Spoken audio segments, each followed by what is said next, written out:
Who do you see on the horizon for 2028 in the Democratic primary? Right now? Yeah. Bernie and AOC. No. They got the biggest crowds. That doesn't matter. It won't sustain itself, but right now they have no leader. Bernie, AOC, Mandani are not Democrats. They'll be the first to tell you that. They're democratic socialists, and that's a very different thing, and I don't think people know that yet. I don't think people realize we already have a lot of socialism. Even the country's oldest Latino civil rights group came out against it, yet AOC keeps defending it, saying gender is fluid, language is fluid. Yes, and Latino voters are fluid. Bill Maher is going straight at AOC, and it's intense. He was never really a fan of the New York Congresswoman when she first burst onto the scene, but her recent comments, along with her style of woke politics, haven't helped her case at all. In a series of fiery moments on his show, Real Time with Bill Maher, the outspoken comedian goes after AOC hard. And it's bold, heated, and impossible to ignore. So if you haven't already, hit that subscribe button. Let's jump right into the drama. James Carville knew how to win, and he blamed the Democratic losses this November 2nd on stupid wokeness, to which AOC fired back that wokeness is a term almost exclusively used by older people these days. So that should tell you all you need to know. What? This is a term folks like you brought out very recently and had been proudly displaying at every march since. Just last year, The Guardian declared woke the word of our era. I guess they didn't get the memo from the Mean Girls Club. AOC has long been closely tied to woke politics, and critics say she's starting to feel out of touch with everyday people. The New York Congresswoman once embraced the word woke with pride, wearing it like a badge of honor at rallies and protests across her state, as if it defined her values completely. But now, the climate has shifted, and that same label is often used by critics to describe leaders who seem disconnected from real-world concerns. Seeing the pushback, AOC now appears to be dialing it back, trying to reshape her image and step away from the very stance she once promoted so openly. But Bill Maher isn't letting that slide. Never one to let a public figure rewrite the story, he calls it out directly on his show, Real Time with Bill Maher, pointing to what he sees as contradictions in political posturing. It's sharp, direct, and hard to ignore. What a great strategy, never missing an opportunity to remind voters how lame and clueless and hopelessly uncool they are, especially since those are the ones who actually vote. But okay, fine. What word would you like us to use for the plainly insane excesses of the left that are not liberalism, but something completely different? Because you can't have that word liberal from us and think it should cover things like canceling Lincoln and teaching third graders they're oppressors. That's all your new thing. This is exactly why so many people are drawn to Bill Maher. He doesn't soften his words or hide behind careful phrasing. He says things others are too cautious to say out loud. And if AOC is now stepping away from the term woke, it raises a bigger question. What do you even call the ideas tied to it? For years, we've seen certain claims pushed into the spotlight that many people struggle to accept. The idea that gender identity can override biology, that minors can make major life decisions without parental involvement, and that biological males should compete in women's sports and enter their spaces. These arguments have become central to what many people describe as woke culture. So, if AOC wants to drop the label now, that's her choice. But the ideas themselves haven't gone anywhere. Maher's point is simple. You can change the name, you can rebrand it however you like, but the core issues are still there, and people are still going to question them. Every month I see a new poll reporting how much Latinos despise the woke term Latinx. It's about as popular with them as a reboot of Speedy Gonzales.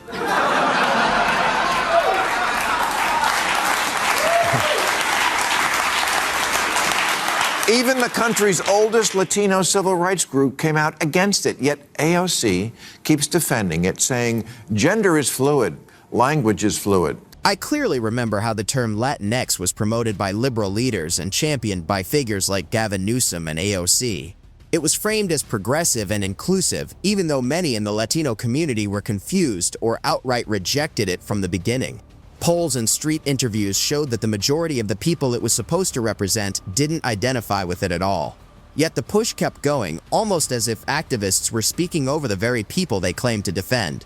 Then the backlash hit. When it became impossible to ignore, Gavin Newsom began softening his stance, gradually stepping away from the term.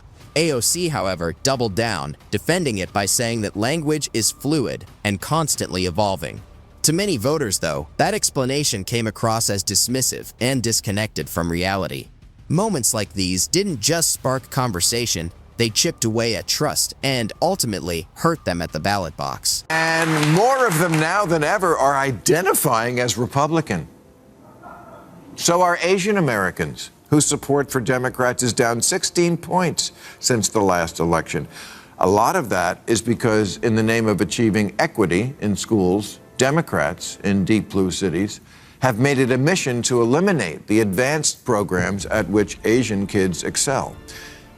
Asian parents said, okay, I wish all kids well, not a racist, but I need someone who acts like my lawyer.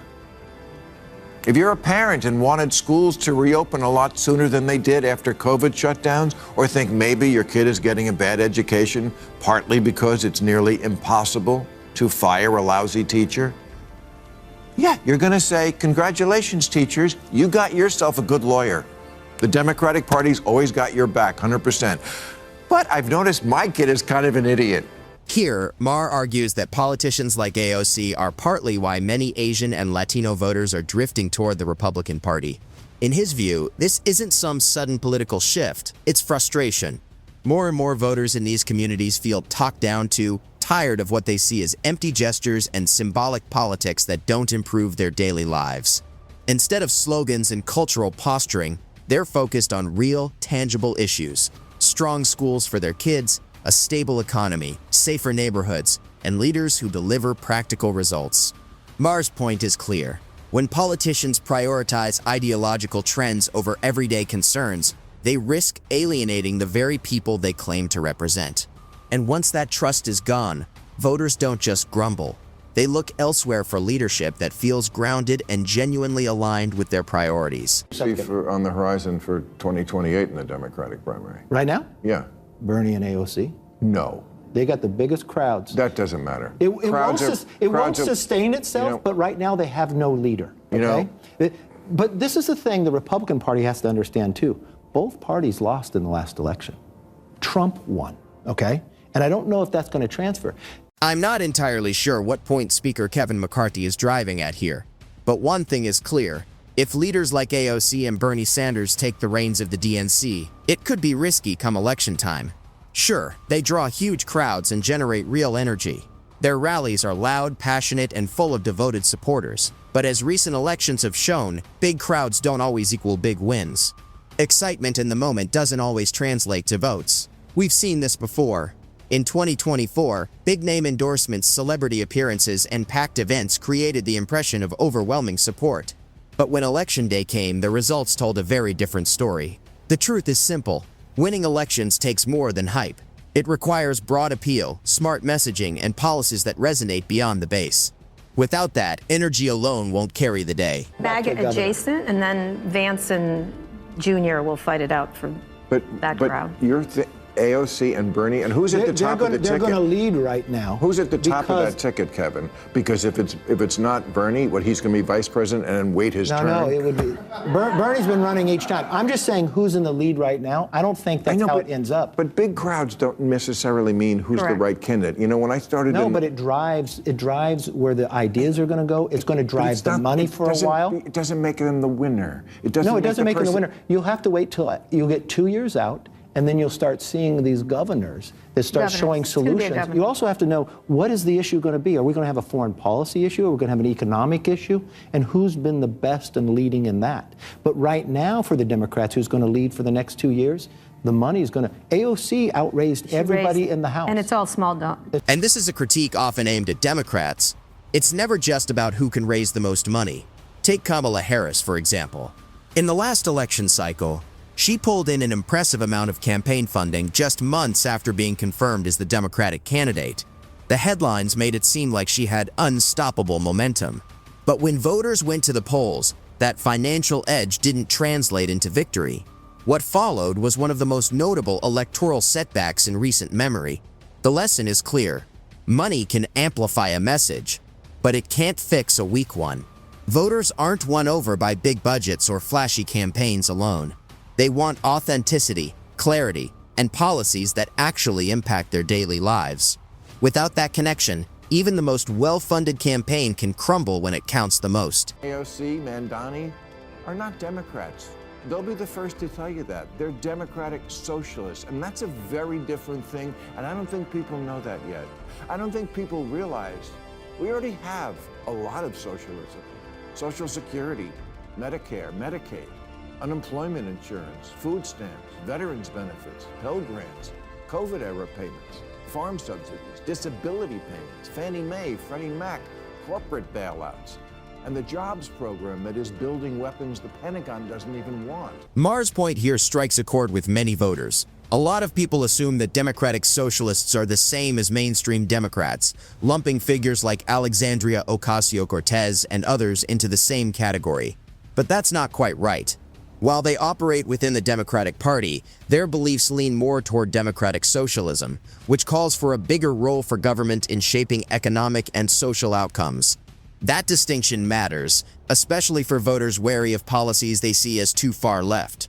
Critics argue that these ideological differences shape their priorities and proposals in ways that don't always reflect the broader electorate.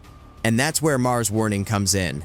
If someone like AOC were at the top of the ticket, many worry it could alienate moderate voters, potentially costing the party at the polls. Say are radicals about this concept, and radical economic policy is always ineluctably married to radical social policy. Their platform, for example, calls for completely open borders. They're for what Biden was doing, but more. You think you're going to win an election on that? This just seems like more extremism at a time when Americans are begging both parties, please, could just one of you act normal?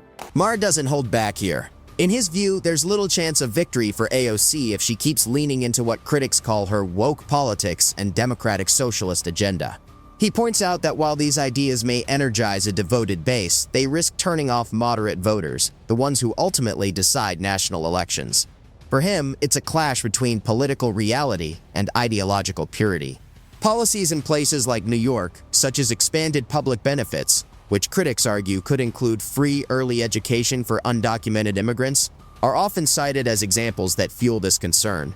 Add proposals like expanded free public transit, championed locally by figures like Mamdani, and Maher sees the optics becoming even trickier.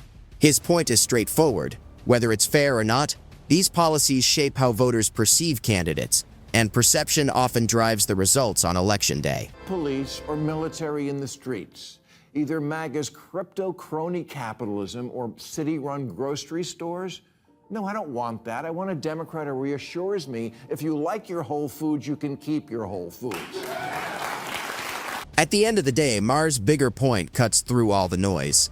Elections aren't won on ideology alone. They're won on perception, trust, and a genuine connection with everyday voters. Figures like Alexandria Ocasio-Cortez may fire up a passionate base, but that energy doesn't always translate into broad support across the political spectrum. Voters are growing skeptical of rhetoric that feels out of touch with their daily lives. They're focused on stability, opportunity, and practical solutions, not ideological experiments. The lesson is simple yet often overlooked. Momentum, money, and media attention mean very little without wide appeal. If the Democratic Party fails to strike that balance, it risks repeating past mistakes. As Maher warns, ignoring those signals doesn't just cost headlines, it can cost elections. And with that, we'll wrap up today's video. If you enjoyed it, hit the like button and subscribe for more content like this. Thanks for watching, and I'll see you in the next one.